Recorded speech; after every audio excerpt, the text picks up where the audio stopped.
एक अच्छे सम्मानीय पद पे हैं। और रेंजर साहब की एक ऐसा वाक़या हम बताएंगे, आपसे मिलवाना चाहेंगे कि जिन्होंने अपने जान जोखिम में डाल करके जनता को बचाते हुए, जनता के 200-250 आदमियों की जान को खतरे से बचाते हुए उन्होंने अपनी जान को खतरे में ले लिया। और उनके ऊपर क्या कुछ बीता कि तेंदुआ अगर हमला करता है तो अक्सर आपने देखा होगा कि जिसकी अगर ज़्यादा ही उम्र बढ़ी होगी तो वही बच पाता है। लेकिन आज वीरेंद्र जी जो इससे बचे हैं, तो कैसे बचे हैं, कैसे इन्होंने इसके ऊपर कोर्स, उससे पहले इन्होंने कोर्स किया होगा, तो वो चीज़ें जो टेक्निकल चीज़ें बताई होगी, इन्होंने अपने ऊपर वो चीज़ें आजमाई होंगी। आजमाने का मौका तो अब पहली बार मिला है। हो सकता है ज़िंदगी में अभी तक इन्होंने ऐसा शेर का सामना किसी विरले व्यक्ति को कोई करता है, और हरियाणा में खास करके अगर शेर का सामना होता है तो ये आप मान के लीजिए कि भी शेर का सामना करने वाला को शेर दिल आदमी ही कर पाएगा। और आज हम वन विभाग के अंदर ऐसी शख्सियत से आपसे मिलवाना चाहेंगे जिन्होंने एक तेंदुआ का सामना किया, जो कि इतना खतरनाक पशु है जिससे बच पाना बड़ा मुश्किल होता है। तमाम जानकारी के लिए हम उन्हीं से मिलवाना चाहेंगे, उन्हीं की आप जुबानी से ही हम कहलाना चाहेंगे कि आखिर किस तरह से उनको जानकारी मिली है, तो कैसे कैसे उन्होंने उनका सामना किया, अपने रक्षा कैसे की है, और उनके ऊपर क्या क्या तेंदुए ने वार किए हैं। तो तमाम जानकारी एक सरकारी ऑफिसर किस तरह से अपनी जान से जूझता रहा, जनता को बचाता रहा, और आप भी बचे और जनता को भी बचाया, लेकिन तेंदुए को कब जानिए रेंजर साहब से। सर आपका सब समाचार में स्वागत है।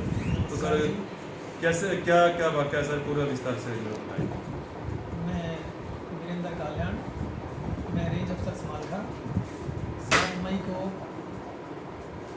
बापोली गांव के बहरमपुर गांव में अचानक से एक तेंदुआ आ जाता है, और जैसे ही इसका समाचार हमें प्रशासन के माध्यम से और हमारे उच्च अधिकारियों के माध्यम से मिलता है, तो हम अपनी टीम के साथ मौके पर पहुंचते हैं। और मौके पर आदमी चौक के पास बापोली के बहरमपुर गांव के खेतों में वहाँ पर तेंदुआ जब हमने देखा तो हम भी एक बार तो हक्के बक्के हो गए कि ये यहाँ कहाँ से आ गया। लेकिन जब हमने अपनी कमान संभाली और वहाँ पर प्रशासन से बात की, तो प्रशासन ने हमें फुल सहयोग दिया। उसके साथ में वहाँ पर पुलिस फोर्स भी आई, और हमारे जितने अधिकारी वहाँ पर थे वो अधिकारी भी और हमारी टीम भी मौके पर पहुँची। और वहाँ पहुँचने के बाद 2 फैक्ट्रीज़ के दीवारों के साथ में तेंदुआ वहाँ पर था। लगभग वो तेंदुआ 1 क्विंटल के आसपास उसका वज़न रहा होगा। तो फिर हमने उसको रेस्क्यू करने के लिए अपना मुहिम चलाई, जिसके लिए हमने लगभग अंधेरा हो चुका था। तो हमने गाड़ियाँ जो वहाँ पर अवेलेबल थी, सरकारी गाड़ियाँ या प्राइवेट गाड़ियाँ, उनसे रिक्वेस्ट की, और उन गाड़ियों को फोक लाइट करते हुए उस तेंदुए के ऊपर चारों तरफ से 4 एकड़ दूरी से उसकी तरफ लगा दिया, क्योंकि तेंदुआ तेज़ रोशनी से और आग से दूर रहता है। चूँकि पब्लिक वहाँ पर लगभग 2-2.5 हज़ार आदमी इकट्ठे हो गए थे, तो उन आदमियों की जान जोखिम में थी, उसको पब्लिक को भी वहाँ से बचाना था। तो पुलिस प्रशासन ने पूरा सहयोग करते हुए हमारे साथ में पब्लिक को रोके रखा। और उसके बाद जब रोहतक से हमारी रेस्क्यू टीम वहाँ पर पहुँची, डॉक्टर अशोक खासा और अन्य उसके साथी, तो लगभग 10 बज चुके थे। 10 बजे जब हमारे डॉक्टर साहब ने उसको ट्रैंगलाइट गन से डोट लगाने की कोशिश की, तो उसी दौरान तेंदुए द्वारा उनके ऊपर हमला कर दिया गया।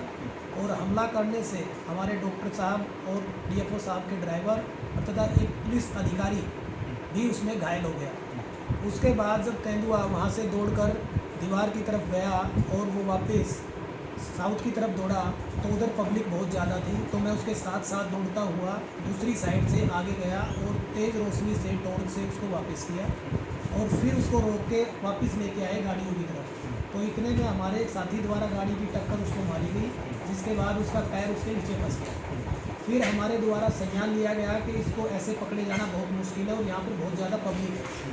तो मैं भी आगे गया, तो मैंने जाके देखा हमारी जो टीम थी वहाँ पर वो घायल हो चुकी थी। अब हमारे पास कोई दूसरा ऑप्शन नहीं था।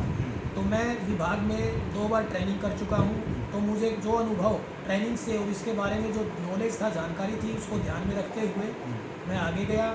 मैंने डीएसपी साहब को भी साथ में लिया, उनसे लाठी लेके मैं जब आगे बढ़ा तो तब तक तेंदुआ अपना पैर निकाल चुका था और उसने मेरे ऊपर अटैक कर दिया। लेकिन मैंने उसके सामने डटकर उसका सामना किया। जब मुझे नीचे गिरा तो दोबारा जो अटैक उसके द्वारा किया गया तो तब तक हमारी गाड़ियों ने और प्रशासन ने भी वहाँ पर जो साथी मौजूद थे उन्होंने पोजीशन ली। उसके बाद गाड़ी के साथ उसको दबाकर विभाग द्वारा उसको पकड़ा गया और लगभग रात के 11 बज चुके थे जब हमने उसको रेस्क्यू किया। उसके बाद मुझे भी हॉस्पिटलाइज किया गया और प्रेम कुमार हॉस्पिटल में 7 तारीख से लेके और लगभग 15-16 तारीख तक मैं हॉस्पिटलाइज रहा और उसके बाद मुझे बेड रेस्ट पे मैं 19 तारीख को हॉस्पिटल से निकला और तब जाके मेरी जान बची। सर तेंदुए ने सबसे पहले आपको कहाँ अटैक किया? तेंदुए द्वारा जब मेरे ऊपर अटैक किया गया तो मेरी गर्दन पे अटैक किया था और जब उसने मेरी गर्दन पे अटैक किया तो मेरे हाथ में लाठी थी तो मैंने उसको वो लाठी अपने बचाने के लिए उसके ऊपर की। जब तो वो उसके मुंह में आ गई तो उसके मुंह में लगने के बाद जब उसने फोर्स मारी तो मैं उससे टकरा गया और मेरे सिर में उसका एक कैनाइन भी लगा।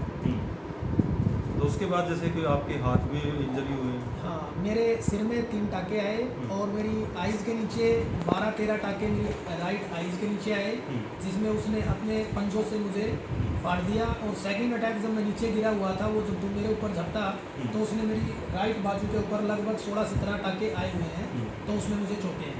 यदि